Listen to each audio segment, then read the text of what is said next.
भगवान की प्रत्येक लीला, उनका प्रत्येक क्रियाकलाप, प्रत्येक चिंतन जगत के कल्याण के लिए होता है। जब तक भगवान शिव कथा करते रहे गुफा में, पार्वती हुंकारी भरती रही।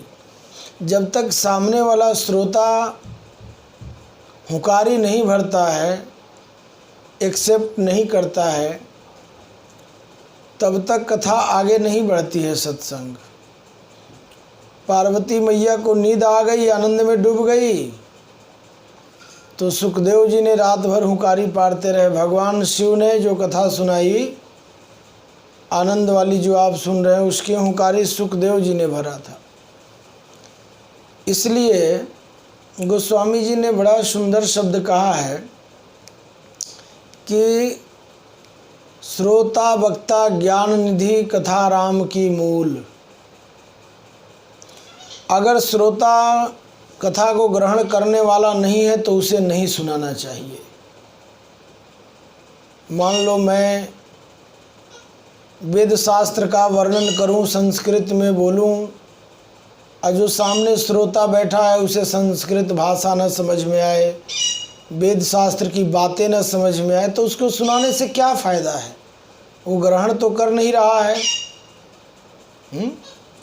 तो सत्संग उसे सुनाना चाहिए जो सत्संग को ग्रहण करे। लोभी को, कामी को, क्रोधी को आप सत्संग सुनाएंगे तो नहीं सुनेगा। लोभी के सामने बात करेंगे सत्संग का तो कहेगा पैसा कैसे मिले, मुझे तो ये बताओ, सत्संग अपना अपने पास रखो। क्रोधी को आप सुनाएंगे तो कहेगा मेरा मूड खराब है, गर्म है, मेरे को सत्संग से क्या पड़ी है भाई। कामी विषय वासना वाले व्यक्ति के सामने आप बात करेंगे तो कहेगा हमको तो खाने पीने, सोने, ऐश मौज करने की बात बताओ, सत्संग मेनू चंगा नहीं लगता।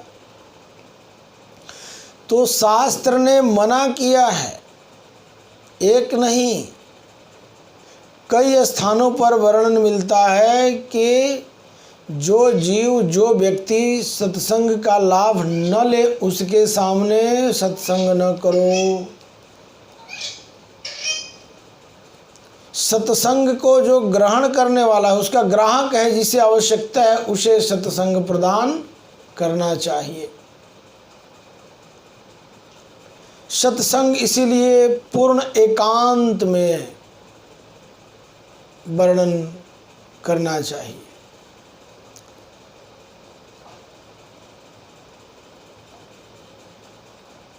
जहाँ पर वातावरण निर्मल हो,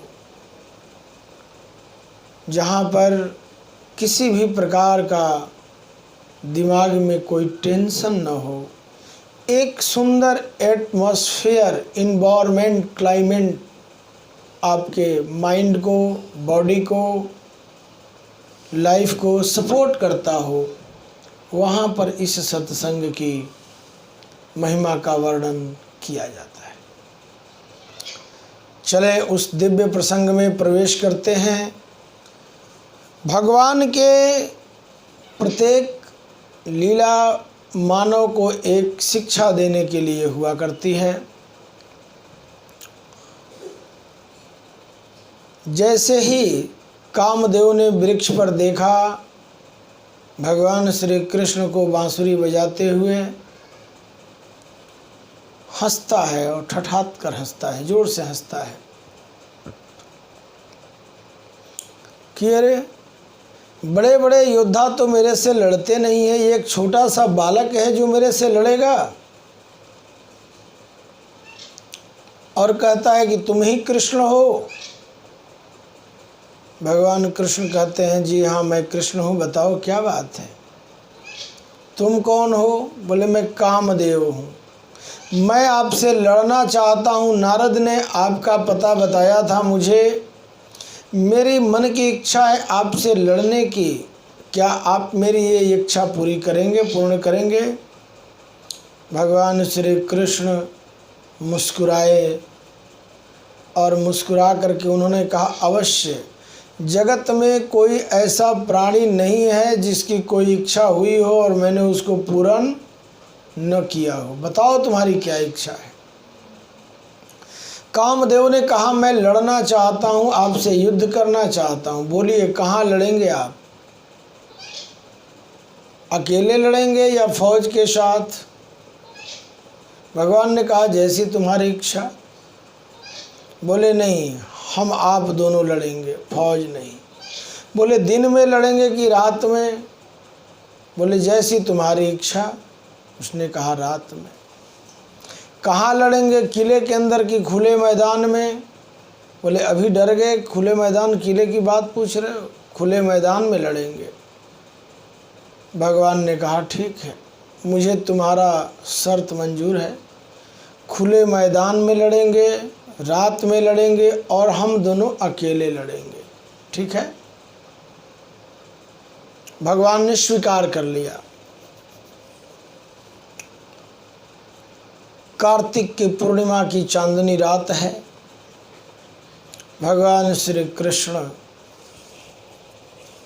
जमुना किनारे प्रकट होते हैं, रात्रि में उपस्थित होते हैं और सुंदर बांसुरी की तान छेड़ देते हैं। जैसे ही सुंदर बांसुरी की तान छेड़ते हैं, जो भी गोपियां हैं ब्रज की, वो सभी भगवान के बांसुरी की तान सुनकर अपने घर से चल पड़ती हैं कि जैसे हमारे मन को मोहित करने वाले मदन मोहन भगवान श्री कृष्ण जैसे हमें बुला रहे हो। यमुना किनारे पहुंच करके और बांसुरी की तान सुनकर भाव विभोर होकर के प्रत्येक गोपी नृत्य करने लगती है। कामदेव आता है और देखता है ये क्या, यहाँ तो ये बालक बांसुरी बजा रहा है और चारों ओर से घेर करके गोपियां नृत्य कर रही हैं। विषय वासना का बाण चलाता है लेकिन किसी पर कोई प्रभाव नहीं है। और एक अद्भुत दृश्य देखिए कि जितनी गोपियां हैं उतने ही कृष्ण हैं। प्रत्येक एक एक कृष्ण के साथ एक एक गोपी नृत्य कर रही है। प्रत्येक गोपी की उम्र 25 से 30 वर्ष है, 30 से 35 वर्ष है और प्रत्येक कृष्ण का उम्र है 6.5 साल। भगवान कृष्ण के साथ प्रत्येक गोपी रास रचा रही है। रास मंडल में विचार करिए, भगवान जैसा परम तपस्वी परम योगी पुरुष कहाँ मिल सकता है। हजारों गोपियां हैं और उन हजारों गोपियों के बीच में भगवान कृष्ण हजारों कृष्ण के रूप में प्रकट हुए हैं। और इस महाराज को देखने के लिए सभी देवी देवता गोपी का रूप धारण कर लिए हैं। भगवान कृष्ण रास रचा रहे हैं, हम लोग भी गोपी बन जाएं, भगवान का सानिध्य मिलेगा, प्राप्ति होगी। और तो और जब उस महारास में आने के लिए कैलाश पर्वत पर माँ भगवती पार्वती तैयार होने लगी कि मैं वृंदावन जा रही हूँ, कृष्ण भगवान रास रचाने वाले हैं, कन्हैया जी उसमें शामिल होना है। भगवान शिव ने कहा बड़े सुंदर सज धज कर जा रही हो, क्या बात है, कहाँ जा रही? बोले प्रभु मैं जा रही हूँ इस समय वृंदावन, जहाँ पर कन्हैया जी रास रचा रहे हैं। भगवान शिव ने कहा मैं भी चलूँगा।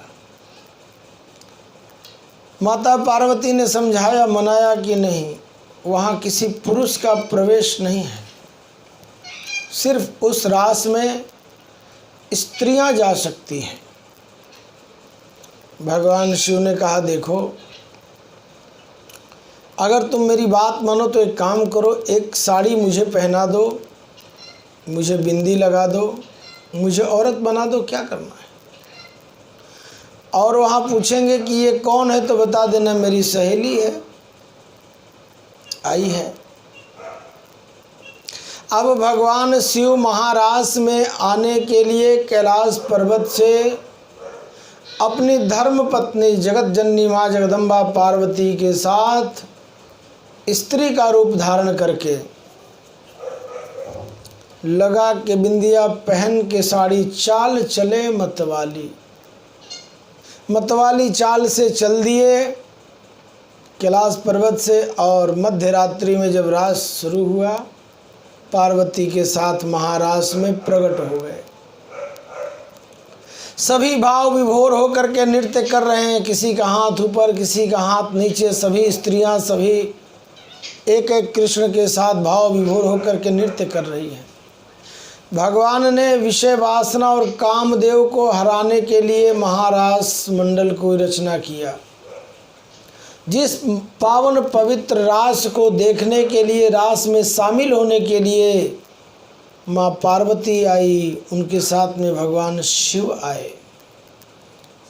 रास रचाने का एक अर्थ है, रास रचाने का एक अर्थ है, और उसका नाम है विषय वासना को समाप्त कर देना, कामना को नष्ट कर देना। ठीक है। अब जैसे ही भगवान कृष्ण ने मधुर बांसुरी की तान छेड़ी, भाव विभोर होकर सभी गोपियों ने नृत्य करना शुरू किया, और उसी में भगवान शिव के सिर से साड़ी सरक गई नीचे। अब वो जो जटा थी भगवान शिव की, जो भगवान शिव का अलंकार था, वो दिखने लगा। अब क्या करें, सिर से सरक गई जब साड़ी, मुस्काए बनवारी। भगवान कृष्ण मुस्कुराए, ये कौन है, ये कौन आया है यहाँ रास रचाने, ये तो भगवान शिव नृत्य कर रहे हैं। पार्वती मैया ने कहा, देखो मैं कह रही थी ना मत चलो, पकड़े जाओगे, कोई पुरुष नहीं जा सकता है उस रास में, लेकिन तुम माने नहीं और ऐसा नृत्य करने लगे कि तुम्हारे सिर पर साड़ी टिकी नहीं और भाव विभोर होकर तुम नृत्य करने लगे। वास्तव में जो नृत्य है इस जगत में, वो सबसे पहले भगवान शिव ने किया है। भगवान शिव का एक स्वरूप है जिसको हम लोग नटराज कहते हैं। नृतावसाने नटराज राजो, ननाद ढक्काम नव पंचवारम। भगवान शिव सबसे सुंदर नृत्य कला के ज्ञानी हैं। भगवान शिव डमरू बजाते हैं और डमरू बजा करके नृत्य करते हैं। अब क्या करें, पोल तो खुल गई भोलेनाथ के कि इस महारास में भगवान शिव आए थे। भगवान शिव का वृंदावन में जो मंदिर है उनका नाम है गोपेश्वर महादेव, गोपियों के ईश्वर। उनका नाम वहाँ क्या पड़ा, गोपेश्वर। भगवान श्री कृष्ण ने रास रचाया और महारास में अंतर ध्यान हो गए। मध्य में बैठकर बांसुरी बजा रहे थे। बांसुरी बजाते बजाते जब अंतर ध्यान हो गए, सारी गोपियां ग्वाल बाल तड़पने लगे, मेरे प्राण धन कृष्ण कहाँ गए।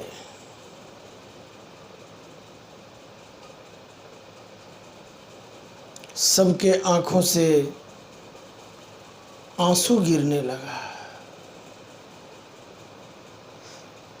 भगवान से रहा नहीं गया, प्रकट हुए और उन्होंने कहा कि अरे ग्वालिनों, गोपियों, तुम्हारे पिता, तुम्हारे भाई, तुम्हारे पति क्या सोचेंगे कि रात को तुम अपना घर छोड़ करके और यमुना किनारे आई हो, बांसुरी की धुन पर नृत्य कर रही हो। बड़ा सुंदर गोपियों ने उत्तर दिया, हे प्राणधन, हमारे पिता, हमारे भाई, हमारे पति, हमारे सब कुछ सर्वस्व आप हो। इस जगत का कोई भी ऐसा जीव नहीं जिसका आप सखा नहीं, जिनके आप पिता नहीं। हम आपके परम तत्व को जान चुके हैं। दूसरी तरफ देखिए क्या होता है, किसी भी पुरुष को ये ज्ञान नहीं होता है कि मेरी पत्नी मुझे छोड़कर रात्रि में जा चुकी है, महारास में मंडल में शामिल हुई है। प्रत्येक स्त्रियां अपने घर में विराजमान हैं, वहाँ पर कोई स्त्री शरीर रूप में गई हो ऐसा प्रमाण नहीं, सबकी आत्मा, मन, विचार वहाँ पहुँचा है और वहाँ जा कर के वो स्त्री का रूप, गोपी का रूप धारण किया है।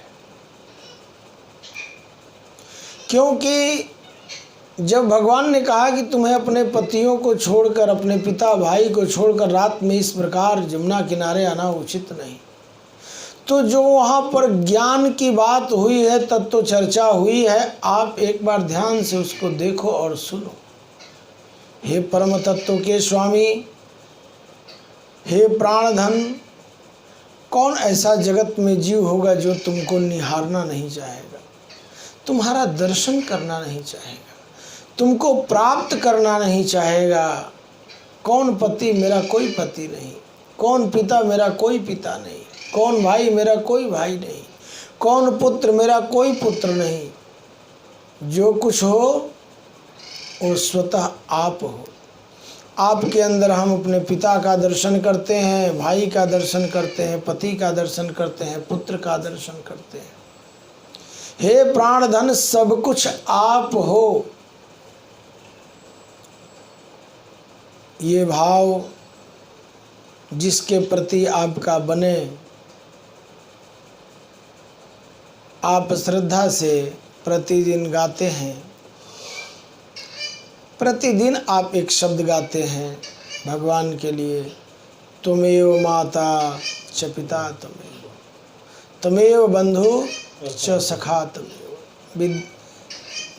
ध्यान दीजिएगा, आप उनको सखा कह रहे हैं, भाई कह रहे हैं, पिता कह रहे हैं, माता कह रहे हैं। विचार करिए, एक ही व्यक्ति को आप 4 पद कैसे दे सकते हैं? तुमेव माता, तुम ही मेरे माता, च पिता तुमेव, तुम ही पिता भी तुम ही हो मेरे, तुमेव बंधु, मेरे भाई भी तुम ही हो, सखा तुमेव, मित्र भी तुम हो। तो मित्र है कि भाई है कि पिता है कि माता है, बताइए, विचार करिए। जो तत्वज्ञानी है, परम तत्व को जान चुका है, वो ये जानता है कि भगवान ही माँ के रूप में है, परमात्मा ही पिता के रूप में है, परमात्मा ही भाई के रूप में और परमात्मा ही मित्र सखा के रूप में है। ये उस व्यक्ति के दिमाग की सोच होगी जो परम ज्ञान को प्राप्त कर चुका है, जिसे ज्ञान हो चुका है, जिसके अंदर भेद बुद्धि नहीं है। नहीं तो भेद बुद्धि कहेगी कि अगर ये माँ है तो पिता कैसे हो सकते हैं, अब पिता है तो माँ कैसे हो सकते हैं। चलो माता पिता को एक शरीर में मान लेते हैं, तो ये फिर भाई कैसे हो सकते हैं, क्योंकि माता पिता के माध्यम से भाई प्रकट होता है। विचार है ना। फिर भाई मान कैसे लें, फिर मित्र कैसे माने, सखा बंधु कैसे माने। तो ये सब कुछ मानने के लिए आपको परम तत्व का परम ज्ञान होना आवश्यक है। जब तक परम ज्ञान परम तत्व का नहीं होगा, आप एक ही परमात्मा में माता पिता भाई बंधु को नहीं देख सकते। अलग अलग नजर आएगा। देखें, इस महारास की चर्चा, गोपियों का विरह की चर्चा हमारे मन में नाना प्रकार के प्रश्नों को जन्म देता है। भगवान ने जब रास रचाया, कामदेव हार गया, कोई विषय वासना नहीं फैला पाया, तो भागने का प्रयास किया है। भगवान ने कहा, अरे तुम अब कहाँ जा सकते हो, और दौड़ा करके भगवान ने उसको पकड़ा और पकड़ करके उसकी छाती पर चढ़ गए, गला पकड़ लिया। बोले, आज तुम्हें मैं मार डालूंगा। तुम प्रत्येक जीव के मन में जाकर, विचार में जाकर विषय और वासना को जागृत करते हो, प्रताड़ित करते हो, परेशान करते हो। आज मैं तुम्हारा अंत किए देता हूँ। विचार करना। जैसे ही भगवान ने कामदेव पर आक्रमण किया, पटक के उसको मारना शुरू किया, कामदेव हाथ जोड़कर थर थर कांपने लगा। कहा, प्रभु मैं नहीं जानता था कि आप साक्षात श्री हरि नारायण विष्णु के अवतार हैं, और आपने इस प्रकार से अपने मन को परम योग में रमा लिया है। आप तो परम योगी हैं। इतनी स्त्रियां आपके चारों ओर घेर कर नृत्य कर रही थी, आपने किसी की ओर देखा नहीं, किसी को छुआ नहीं, और आप थे कितने ये मेरे समझ में नहीं आया। जितनी गोपियां उतने आपका रूप। अब बोलिए, अगर वहाँ पर हजारों गोपियां थी तो हजारों कृष्ण आ गए, हजारों कृष्ण आ गए, प्रकट हो गए। ये क्या है? भगवान की शक्ति का दर्शन है। आजकल जिन लोगों का चरित्र गड़बड़ होता है, नीयत खराब होती है, उनको लोग कहते हैं ये तो रास रचा रहे हैं, रसिया हो गए हैं,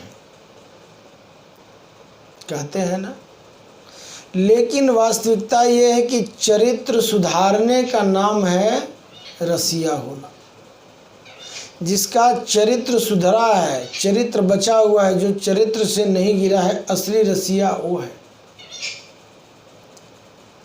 भगवान ने 7, 6.5, 7 वर्ष की अवस्था के बालक के मन में क्या विषय वासना आएगी? और जो भी स्त्रियां गोपी रूप में वहाँ नजर आ रही गोपियां, उन सब की उम्र 30, 35, 40 साल की है। यानी भगवान कृष्ण के उम्र के तो उन सब के पास बच्चे हैं। माँ और बेटे का उम्र है यहाँ पर गोपियों और भगवान कृष्ण के मध्य में। लेकिन ये दुनिया है, भगवान कृष्ण को कहती है कि वो तो कन्हैया बने हैं, रास रचा रहे हैं। जिस दिन तुमने रास रचा लिया उस दिन तुम्हारा कल्याण हो जाएगा, तुम्हारी बुद्धि निर्मल हो जाएगी, तुम्हारे जीवन से विषय वासना, क्रोध, लोभ, मोह सब जल करके भस्म हो जाएगा। तुम्हारे जीवन में कभी कोई ऐसी चीज आएगी ही नहीं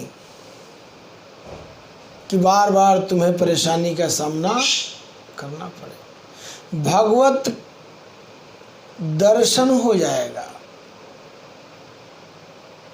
विकार हमारे शरीर में भरा हुआ है, ध्यान रखना। विकार जो है हमारे शरीर के प्रत्येक अंग में भरा हुआ है। कान से गंदगी निकलती है, आँख से गंदगी निकलती है, नाक से गंदगी निकलती है, मुख से गंदगी निकलती है, और शरीर में जितने भी छेद हैं, रोम रोम एक एक बाल से पसीना निकलता है। तो हमारा पूरा जो शरीर है ये विकारों का भांड है, पिंड है, घर है। ये सारे विकार तब दूर होते हैं जब साक्षात्कार भगवान से होता है, श्री हरि नारायण का होता है। इसीलिए भगवान कहते हैं कि अपने मन को, हृदय को पवित्र रखो, निर्मल रखो। जब तक निर्मल हृदय नहीं होगा, पवित्रता नहीं आएगी, तब तक मेरा दर्शन होने वाला नहीं है। मानस में गोस्वामी जी ने एक पंक्ति बड़ा सुंदर लिखा, निर्मल मन जन सो मोहि पावा, मोहि कपट छल छिद्र न भावा। भगवान को छल और कपट पसंद नहीं है। भगवान स्वयं कहते हैं, मोहे कपट छल छिद्र न भावा। मन में, भावना में, विचार में अगर कपट है तो भगवान को वो जीव पसंद नहीं है।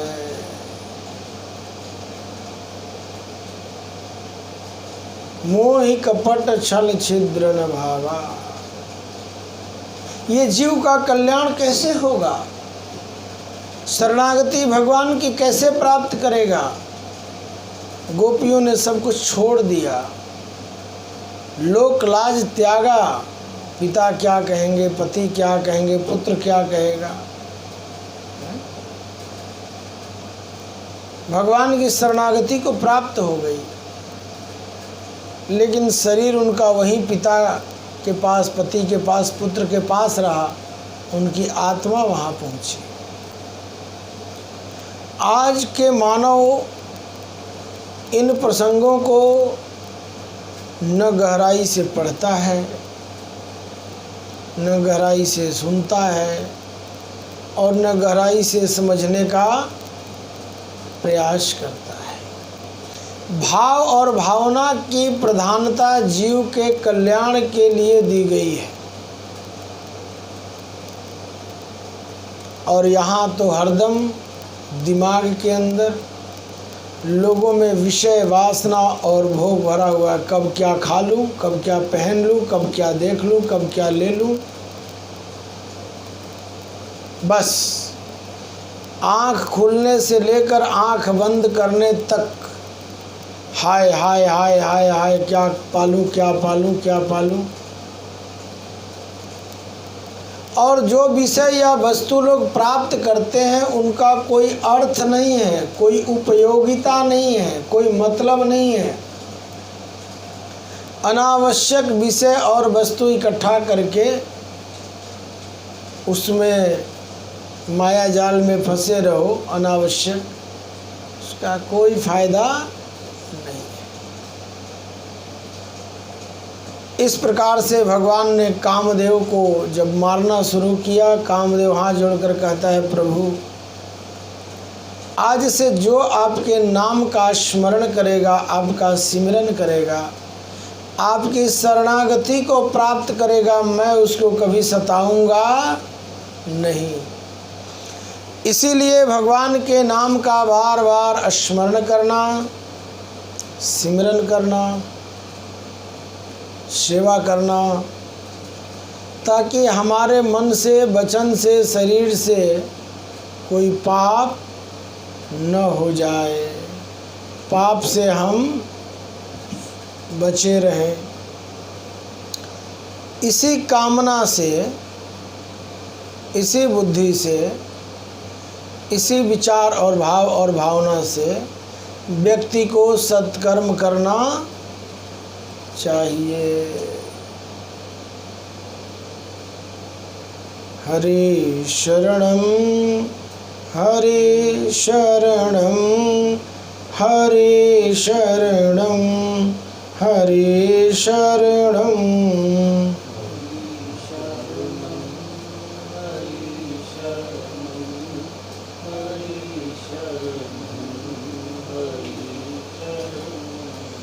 हरि शरणं हरि शरणं हरि शरणं हरि शरणं।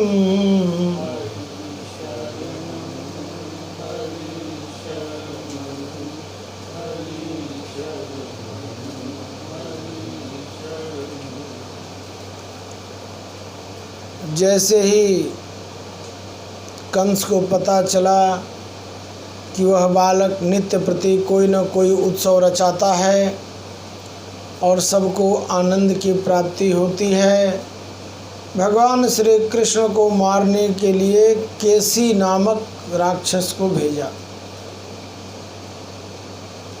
जमुना किनारे वो बालक बंसी बजाता है, जमुना किनारे गौएं चराता है, तुम जाओ और जो भी मायावी हो तुम रूप धारण करो, उसका वध कर डालो।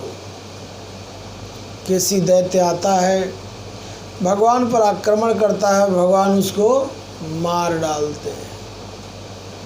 केसी के मरने का समाचार जब कंस को मिलता है तो एक दैत्य है जिसका नाम है व्योमासुर, व्योमासुर को भेजता है कि जाओ तुम उस बालक को मार कर आओ, बहुत दिन से खा पी कर पड़े हुए हो, कुछ काम करो। व्योमासुर भी जाता है, दीपक में थोड़ा सा घी डाल दीजिए। तो व्योमासुर जाता है और जा कर के भगवान पर आक्रमण करता है और व्योमासुर को भी भगवान परम धाम को प्राप्त करा देते हैं। इस प्रकार से भगवान दैत्यों का वध करते हैं। दूसरी ओर जब कंस देखता है कि इतने भयंकर बड़े बड़े दैत्य गए और सभी दैत्य हो जाएगा, सभी दैत्य मारे गए, तो अब मैं कृष्ण को अपने पास ही बुला करके मारूंगा। अब मुझे किसी दैत्य को भेजने की आवश्यकता नहीं है। तो सबसे विश्वसनीय व्यक्ति अक्रूर जी महाराज को बुलाता है और बुला करके कंस कहता है कि मुझे पूर्ण विश्वास है कि आप कृष्ण और बलराम को लेकर के आएंगे। और अक्रूर जी को वृंदावन भेजता है कि जाओ कृष्ण और बलराम को ले आओ। हमारे यहाँ जो वार्षिक उत्सव होता है मथुरा में, पहलवानों का जमावाड़ा होता है, अपना अपना कुशल प्रदर्शन करते हैं। अक्रूर जी जाते हैं, रास्ते में सोचते हैं कि ये दुष्ट कंस कृष्ण को मारने के लिए मेरा माध्यम बनाया, मैं जाऊं ले आऊं कृष्ण को और ये मार डालेगा, ये इसके मन में विचार है। लेकिन मुझे विश्वास है कि जो इतने बड़े बड़े दैत्यों का, राक्षसों का कृष्ण ने बाल्यकाल में वध कर डाला, अब लगता है इसमें कंस का कल्याण होने वाला है, कंस का अंत होने वाला है। मन मार करके आंखों में आंसू लेकर रथ पर विराजमान होकर अक्रूर जी महाराज पहुँचते हैं नंद बाबा के राजमहल में। यशोदा मैया को भाभी कह करके प्रणाम करते हैं, नंद बाबा को प्रणाम करते हैं।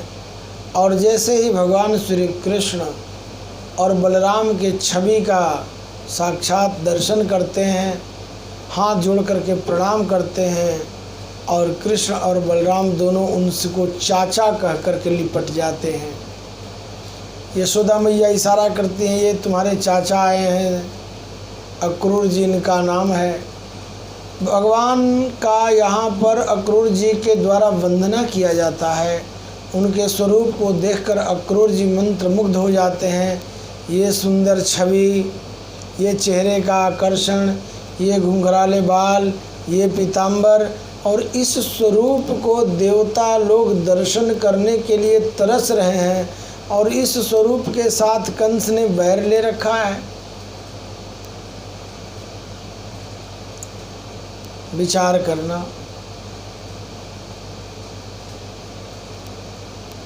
आंखों से आंसू आ जाते हैं।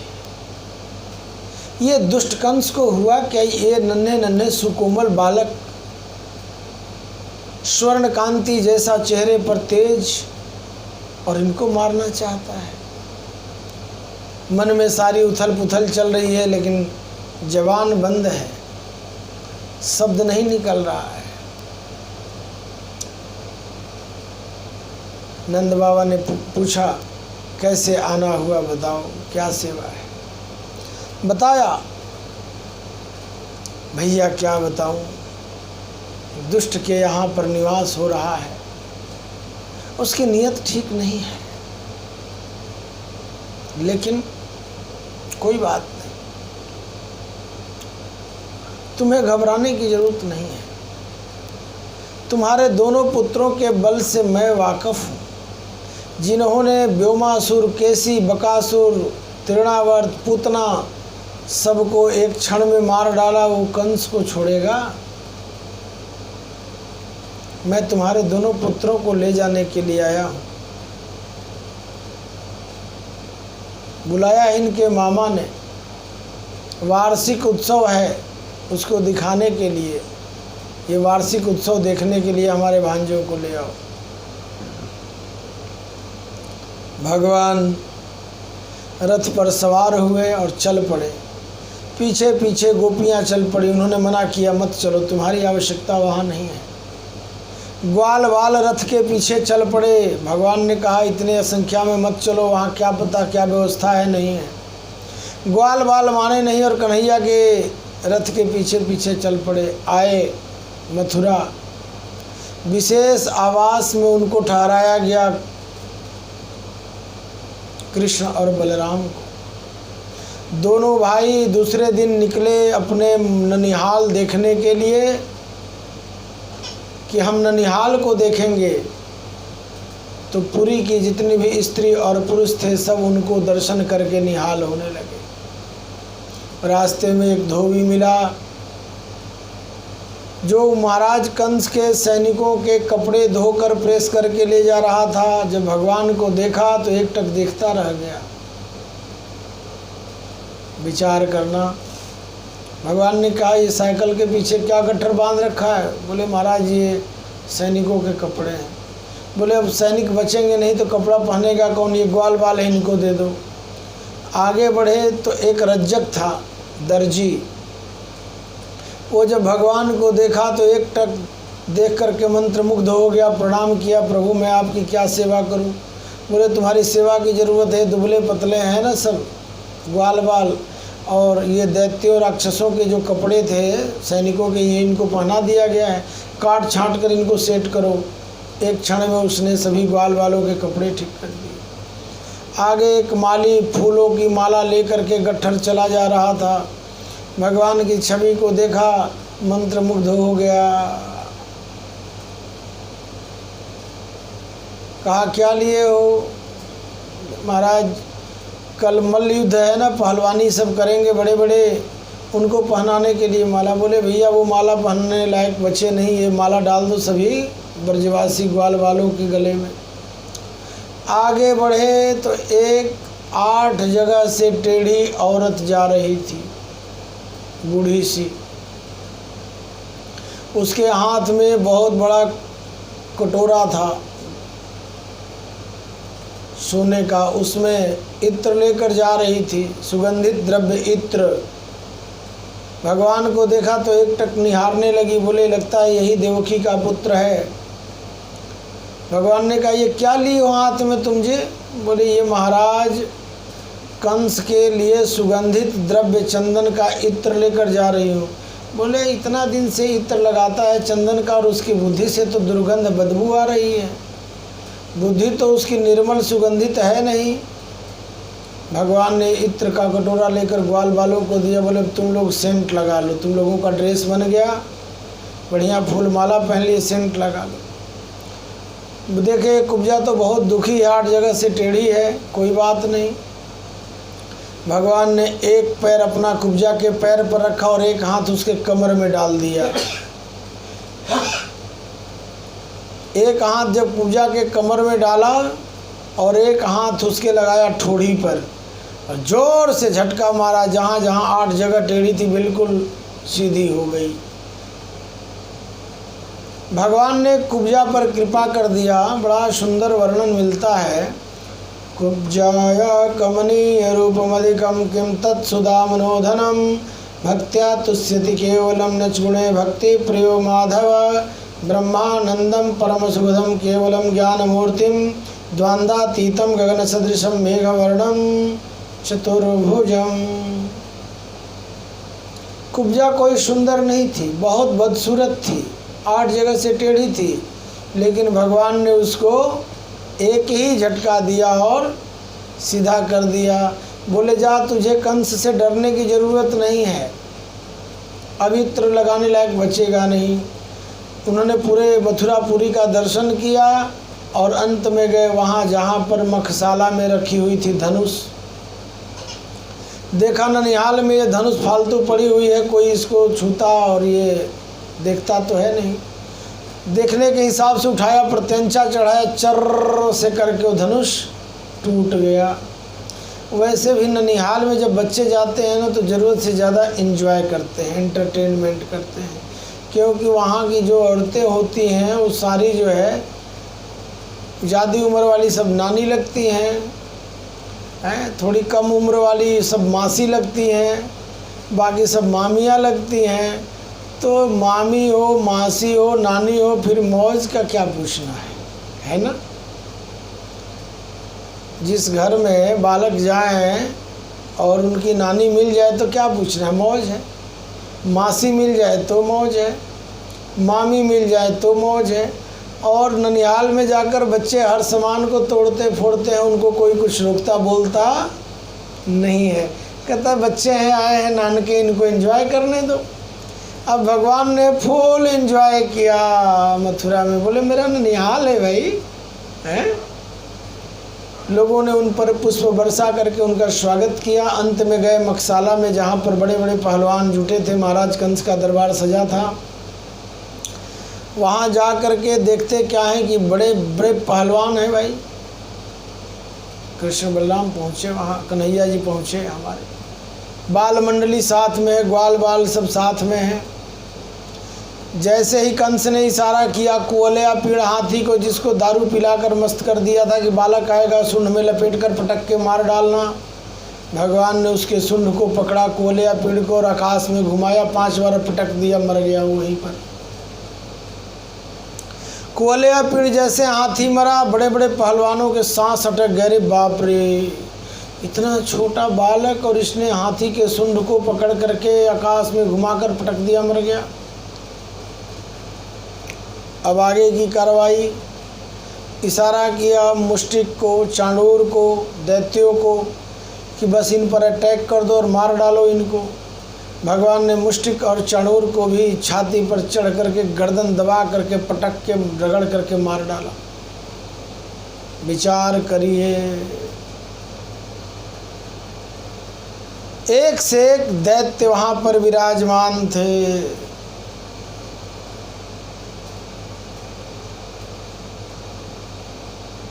भगवान ने एक भी दैत्य को छोड़ा नहीं, सबको एक लाइन से मारना शुरू। सबके मृत्यु को देखकर भागने का प्रयास किया कंस। बोले मामा जी लास्ट सीन बाकी है अभी, अब कहाँ जा रहे हैं। कूद करके उनके राज सिंहासन के पास पहुँचे और पटक दिया और कंस का वध कर डाला भगवान श्री कृष्ण ने। कंस के वध करने के बाद भगवान सर्वप्रथम उस जेल में गए जहां उनके नाना जेल में बंद थे। अपने नाना को जेल से मुक्त किया महाराज उग्रसेन को। महाराज उग्रसेन आया और उन्होंने मंत्रियों को आदेश दिया कि हमारी बेटी देवकी और दामाद दोनों को जेल से बाइज्जत रिहा किया जाए, गाजे बाजे के साथ उनको राजमहल में लाया जाए। भगवान श्री कृष्ण देवकी वसुदेव के पास गए।